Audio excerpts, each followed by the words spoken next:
Before I get to your side of the story, I want to remind people about Anjem. He's been on the program before. You want worldwide Sharia, is that correct? Of course, yeah. We believe that the whole world should be governed by divine law. And you support Sharia law. Here's the key. You will do one day, Sean. The Sharia is coming to America, as you well know. Support the idea that women can drive, correct? That's a Saudi rule. Although women can drive, it's up to the head of the Islamic State to decide how the rules of segregation should be applied. Muslims that leave the religion apostate should be killed. Well, of course, the Prophet said, whoever changes his din, kill him. So this is the job of the state to implement the rules of apostasy. And gays and lesbians should be killed. I'm just reminding my audience of your position. Gays and lesbians, the penalty for that is death, correct? Well, you know, if they do the act publicly and there are witnesses, it does carry capital punishment, yes. Okay. You know what? She should be put before a Sharia court and tried, and if found guilty, of course she will face capital punishment. She's not a Muslim, Anjem. She's not a Muslim. She doesn't believe what you believe. You don't believe in liberty and freedom and freedom of speech. You want to oppress her over a cartoon. And Salman Rushdie and Hirsi Ali. You cannot continue to go down this road and expect the Muslims to stand back. You know, I would retaliate if someone insulted my own mother, let alone the Prophet, who I adhere and, you know, I love 100 times more than my own family. So if anybody says anything against your Prophet that you don't like, someone if someone attacked his mother. What about the Prophet? If somebody says something about your Prophet that you don't like, you want them dead. Any prophet. People is instead of insulting the prophets, why don't you follow them? Why don't you abide by what they say? It's a completely absurd. Because they don't agree with you. You're attacking the very people who we should take guidance We don't live under your oppressive Sharia law. Here's the key. You will do one day, Sean. The Sharia is coming to America, as you well know. Here's the key and critical difference. Canon law pertains to Catholics. Jewish law pertains only to Jews. But the Sharia, which is dictates every basic aspect of human life, asserts its authority over non-Muslims. The Jews and Christians can live under the Sharia. This is silly. Why can't you live there? This is silly. One at a time. The Sharia asserts its authority over non-Muslims, unlike Jewish law and unlike canon law, which is why under the Sharia they're slaughtering the Christians, they're slaughtering secular Muslims across Africa and across the Muslim world. Consequences. The United States of America are the champions of murdering innocent people. The champions of their mothers embrace Islam. The women over there embrace Islam. The people of the Muslims. Pathetic. We are the ones who are defending ourselves, Sean. Wake up. We defend ourselves in Syria, in Iraq, in Chechnya, You're evil in India, and in Kashmir. Sleeper cell. If you've been waiting for that smoking gun to prove that Islamic terrorism is still a threat here in the United States, it's coming. I remember when I was in college, I took a terrorism class, and is there a such thing? Yeah, there was. So there is a lab for that? There was a class that you. Do you go to a lab? No, go out a field trip. We learned the ideology of. I'm glad you do that. And so it was the thing that was interesting in the class was every time the professor said Al-Qaeda, he sort of like his shoulders went up, and you know. Yeah, he's in command here. Al-Qaeda, you know, Hezbollah. He's an expert. And it was, you know, what's his name? What put his name on we Where does he live? Saying his name. Saying that rather than under liberal democracy and capitalism, which has failed people socially, economically, you know, judicially, we can have the Sharia, which is divine law, and we are inviting people to embrace it, to think about it. And for all intents and purposes, Islam is the fastest growing religion and ideology, in fact, in the whole of the Western Hemisphere, for your information, despite the attack against Islam or Muslims, you know, as indeed your program does probably on a daily basis. Wait, hold on. The Jewish community. Some would even think that this is a great bill because we are a body that is fighting against discrimination. If those two things were true, there would have been a great support for Representative Horn. As well be calling for the Sharia, and in fact we've had campaigns where we have called the people in Pakistan to implement the Sharia. Steen's amendment. I believe that this is the kind of thing we bring forth so that we create more division. We further a narrative that says particular people's concerns, the oppressions that they may feel, the ways that they might see they might want to use their freedoms in order to oppose a government that they might feel is oppressing is not okay. And they don't have a right to do so. As many of you know, I come from Africa. And I wasn't old enough to know all that was happening in South Africa when the apartheid was prevalent there, when South Africa was an apartheid state. But I remember my grandfather talking to me about the stories of apartheid South Africa and telling me how that conversation shifted because so many people of conscience under the Sharia law. I have cousins and family members and that were called whores because they showed this part of their arm in Iraq. Imagine, in a country where one day they were wearing miniskirts. It is truly because of people like Ilhan when the government is infiltrated and it starts this way, because it happened in Iraq and it happened against us. Iraq used to be a country where Jews lived freely, where Assyrian Christians lived freely, where even Armenians were there, and even moderate Muslims lived until Sharia law took place and everyone was affected. This is a threat to all Americans, and Americans truly need to understand that this will affect you one day if you don't make a change right now. People like myself who have known and know what it is about to witness a genocide and seen how the signs of genocide actually start, I am demanding for your resignation, Ilhan, so that people like you never attack the real victims of genocide and the descendants of genocide.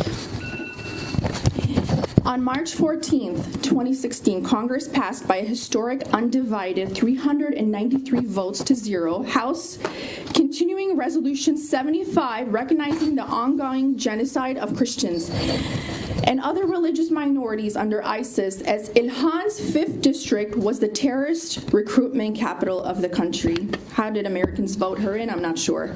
My question to Congress is, why did you all sign unanimously? Why did you all sign to protect us from a genocide when some of you are supporting representatives like Ilhan Omar right here on our American soil and showing compassion for terrorists who were caught in her district?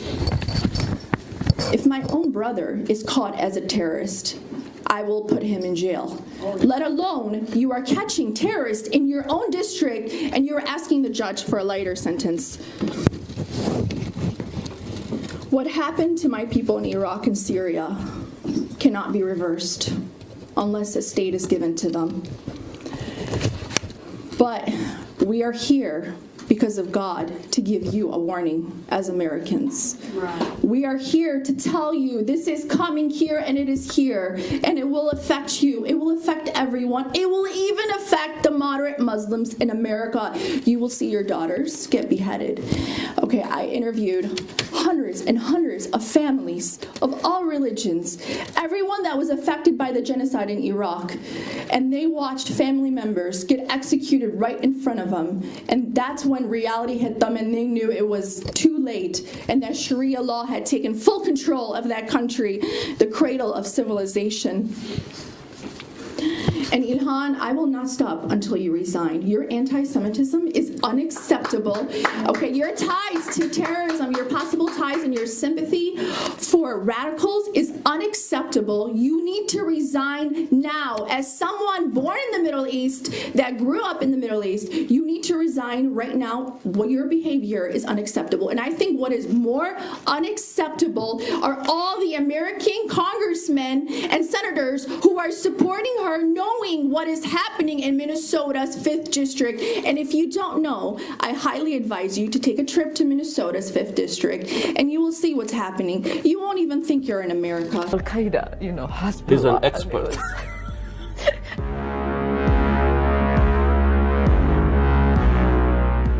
when I was in college, I took a terrorism class. Every time the professor said Al-Qaeda, he sort of like his shoulders went up, and you know. Yeah, he's in command here. Al-Qaeda, you know, Hasbullah. He's an expert. You don't say America with an intensity. You don't say England with an intensity. You know, you don't say the army with an intensity. CARE was founded after 9/11 because they recognized that some people did something. We are getting to the level where this is an incitement of violence against progressive women of color. They do this all the time to us, especially women of color. Republican and conservative groups, whether they are official party apparatuses, sending out emails, calling me and others domestic terrorists. They take our words out of context because they're afraid, because we speak truth. We speak truth to power. Printing on the front page to circulate all around New York City an image that is incredibly upsetting and triggering. Taking it out of context, this is just pure racist act by many of those, hateful acts by those, because she does speak truth. For New Yorkers that were actually there and were actually in the radius, that woke up one morning or were in their schools and didn't know if they were going to see their parents at the end of the day, to elicit such an image for such a transparently and politically motivated attack on Ilhan. My sister Ilhan Omar, what she was talking about was uplifting people by supporting their civil liberties and civil rights. She has always condemned any strategy, especially of a person that's directly impacted by being a refugee herself. Because this is not normal, and this is not a normal level of political debate or rhetoric. And I'm really outraged because as a person that has gotten direct death threats myself, I know that her life is put in more danger. I remember when I was in college, I took a terrorism class, and is there a such thing? Yeah, there was. So there is a lab for that? There was a class that you. Do you go to a lab? Then? No, go out a field trip. We learned the ideology of. I'm glad you do that. And so it was the thing that was interesting in the class was. Every time the professor said Al-Qaeda, he sort of like his shoulders went up, and you know. Yeah, he's in command here. Al-Qaeda, you know, Hasbullah. He's an expert. And it was, you know, what's his name? What put his name on there? Where does he live? Saying his name. Yeah, you probably get to see him on CNN. Yeah, of course. I love those guys. But you know, but it is that you don't say America with an intensity. You don't say England with an intensity. You know, you don't say the army with an intensity. Counterterrorism specialists and the American people are going to say, "How did we miss this?"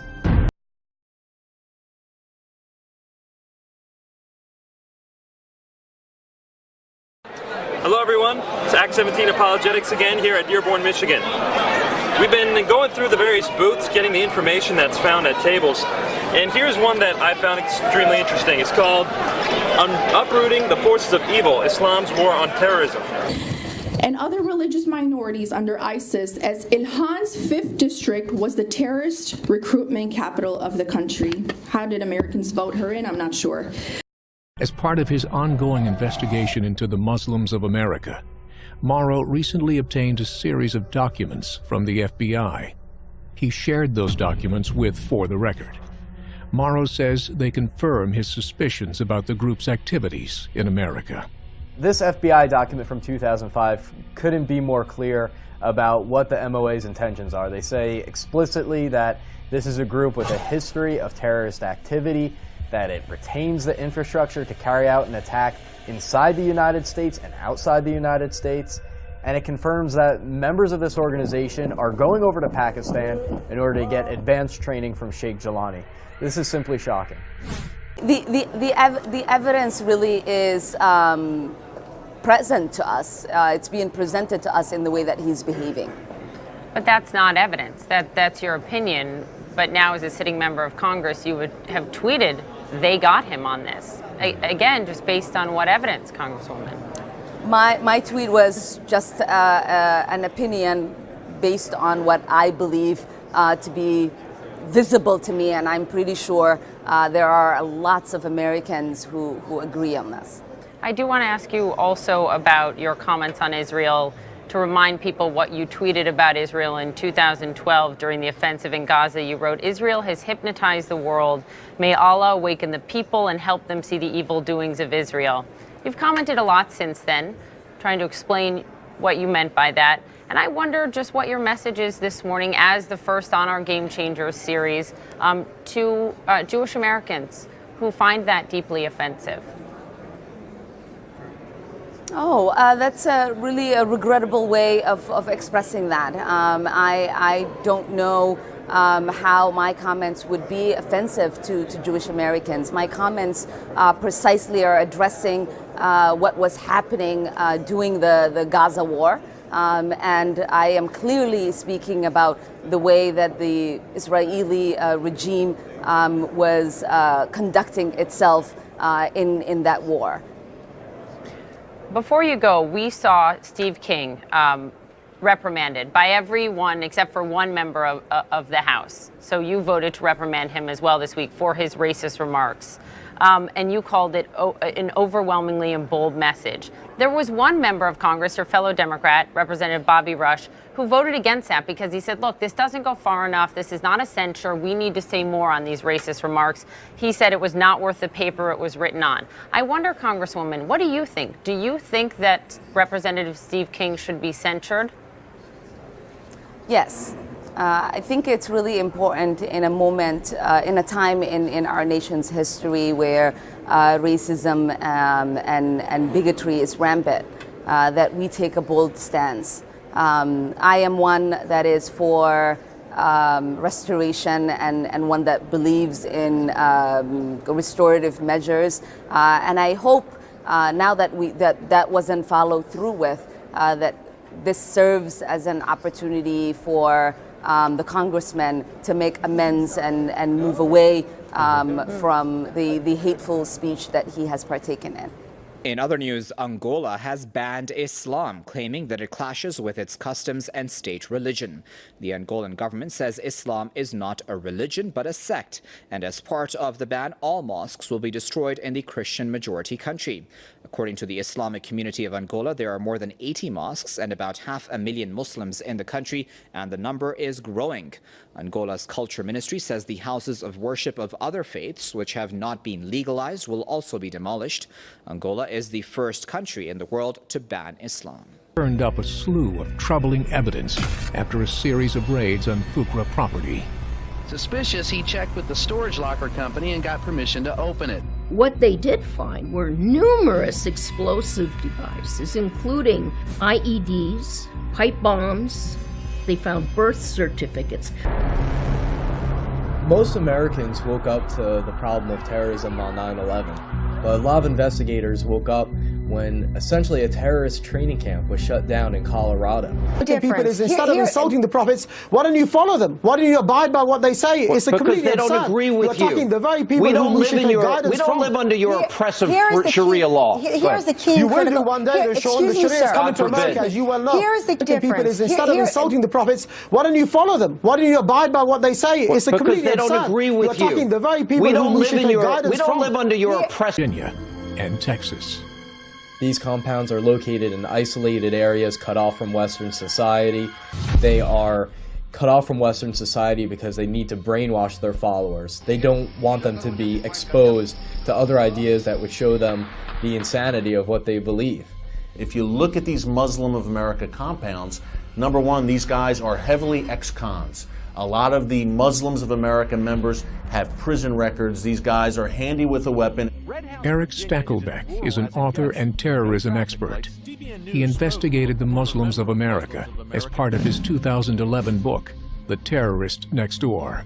When you arrive at that Muslims of America compound in Red House, Virginia, the first thing you see, in addition to an American flag, ironically enough, is a street sign that says Sheikh Jelani Lane. It's really, at the end of the day, a cult of personality revolving around Sheikh Mubarak Jelani. When you have a street sign named after this radical Pakistani imam in rural America, you have a very interesting problem. Jelani would eventually return to Pakistan, where he would oversee his American jihadi network during the 1980s, targeting religious groups, including other Islamic sects. Jamaat al-Fukr since the 1980s has been involved in a range of criminal activity, and this group also has a violent history. We know that they've been involved in assassinations, fire bombings, and if you look at FBI documents our own government produces, they will admit that this group has a violent history, a terrorist history. Law enforcement documents indicate Jamaat al-Fukr is responsible for at least 17 arsons or bombings and 10 murders in the U.S. since 1980. And Sheikh Jilani has maintained his ties to terror. Multiple media reports placed Jilani at a 1993 meeting of radical Islamist leaders in Sudan called the Popular Arab Islamic Conference. The event was organized by Hassan al-Turabi, a man the European press has referred to as the Pope of terrorism because of his role in providing sanctuary to jihadists, including Osama bin Laden. This was basically a terrorist summit in December 1993. You had members of Hamas, Hezbollah, Palestinian Islamic Jihad. According to reports, you had Osama bin Laden himself at this summit in Khartoum, Sudan, which would make sense because at the time, bin Laden was based in Sudan. Now, apparently, you also had Sheikh Mubarak Jilani at this terror summit, rubbing shoulders, rubbing elbows with the likes of Hamas, Hezbollah, and reportedly Osama bin Laden. And at this summit, there were chants of death to America, death to Israel, down with the CIA, the essential jihadist slogans. Jilani's name surfaced again after 9/11. The only time Jamaat al-Fukr got media attention was after the beheading of Wall Street Journal reporter Daniel Pearl shortly after 9/11. And that's because Daniel Pearl had received information indicating that the shoe bomber had links to Sheikh Jilani. And so he wanted to interview Sheikh Jilani. While the FBI officially cleared Jilani in Pearl's gruesome death, his connection to the case remains troubling for many terror experts. Sheikh Jilani says that he had nothing to do with that beheading, but he also has said on his website that Daniel Pearl was a secret agent sent to assassinate him. So he believed that Daniel Pearl was an enemy operative out to stop him, thereby providing at least the justification for Daniel Pearl to be killed. Now, Jilani has always denied any connection to Daniel Pearl's killing. But what is clear about Jilani is he has had links to the Taliban. And when you think about Muslims of America members traveling back and forth from America to Pakistan with U.S. passports, to Pakistan to meet with a radical Islamist imam who has had ties to the Taliban, that's a scary thought. After Pearl's beheading, a CBS News crew investigating the incident spoke to Khalid Khawaja, a Jilani associate, who had also previously worked for Osama bin Laden. He said Osama does not have even one of his followers as committed as Sheikh Mubarak Jilani. He said that if you push Sheikh Jilani to the stage where he declares jihad, and he tells his followers to wage jihad, it will explode like a volcano. The day before Daniel Pearl was executed on January 31st. Has hypnotized the world. May Allah awaken the people and help them see the evil doings of Israel. How do you put that into context now, and what do you say to American Jews? What is really important to me is that people recognize that there is a difference between criticizing a military action by a government that has exercised really oppressive policies. Why the disdain for the government of the country that saved you and your family after you lived in a tent in Kenya for 4 years? We all know how it starts. It starts that way. Hate. And other religious minorities under ISIS, as Ilhan's 5th district was the terrorist recruitment capital of the country. How did Americans vote her in? I'm not sure. What's up, guys? I'm here to finish what I had to say last time. My name's Christopher Wyrick. The students deserve a good education that we as citizens pay for. You as board members are supposed to make these decisions based on your constituents' input. Ultimately, you have decided that funding an irrelevant and absurd policy based on religious belief is more important than retaining teachers and school programs that could be the key to the future Beethoven, Mozart, Einstein, or even Stephen Hawking. Tons of missed opportunities into retaining quality teachers due to misappropriated funding. Your priorities are way off base, and you should be ashamed of yourself for putting yourself and politics before the children. Kids don't care what, who, or when, or why. They just want to play and learn occasionally. Their minds are like blank pages, and your decision is to write their own ideological book for them. That's the parents' job to teach them those things, not the public school system. I am calling on this board to immediately remove this literature from all San Diego schools as is an obvious violation of practicing any religious beliefs in public schools. Immediately disavow and remove any work with care from any and all public school curriculum.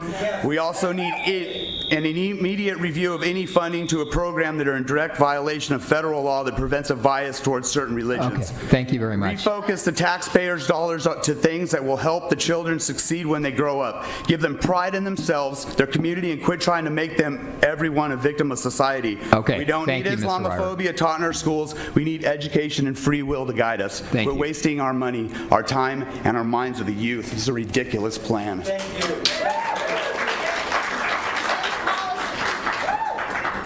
If you're going to teach Islam in the schools, I just want to make sure that you teach the true Islam. Can we just have your name, please? I'm sorry. Roger Ogden. Thank you.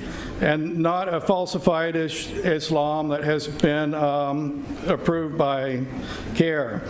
And Muslims teach that Muhammad is the perfect moral example for Muslims to follow, like Christians follow Christ and Buddhists follow Buddha. But the problem is that Muhammad was not a moral person. He beheaded hundreds of people because they did not accept Islam. He waged aggressive war against non-Muslims. He used terror tactics against non-Muslims. He raided caravans to pay for his wars.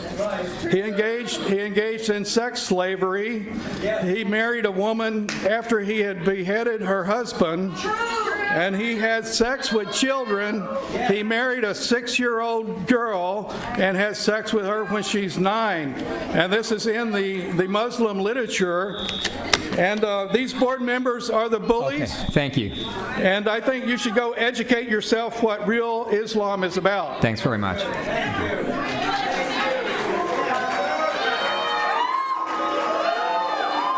Okay, if I called your name, please step forward. Hi, my name is Christy.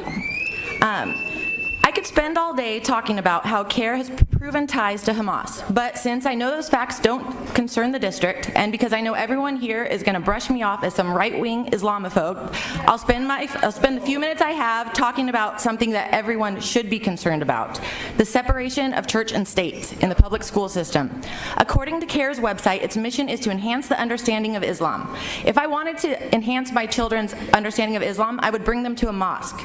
If I wanted to enhance my children's understanding of the Bible, I'd take them to Christian school. I send them to public school. I want them to learn reading, writing, arithmetic in an environment free from religion entirely. And the fact that parents are concerned and that school board isn't concerned, that's ridiculous, because the school talks about tolerance and understanding, and then they tweet snarky, intolerant statements like, quote, "Unfortunate to see some people feeling so threatened and angered by our curriculum without knowing what's actually in it. No place for hate, hashtag." But if the district is going to publicly criticize concerned parents for not knowing the curriculum, perhaps the district needs to be more transparent. Thank you very much. But transparency isn't something the district has lacked for it's something they've lacked for quite some time. We're going to have to ask you to step aside, please, so other people can speak. Thank you. Well, this is basically opening up the door for indoctrination of our children. This is public school, and religion should not be in this. Thank you. CARE has actually been on record. Thank you. CARE has been on record saying, fighting plans just like this, saying separation of church and state is unconstitutional. So why can't we? It's the same legal argument. Let the next person speak. Thank you. You all know I'm right.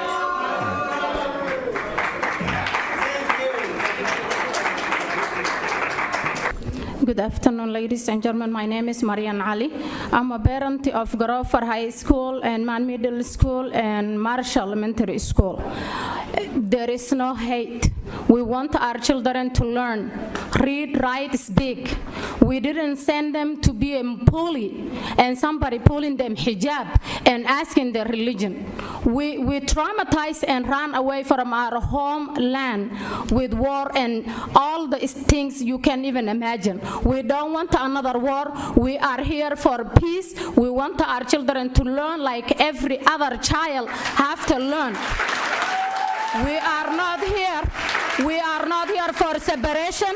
They don't know anything about even the Islamic Sharia. If you ask them, they don't even know. They're here to learn. They're here to play with everybody else. Our children, they've been traumatized. We don't want another trauma. We are here for peace. We are thankful what we have continues and be a good leadership. Please stop this hate that somebody created that is not going to work. Thank you.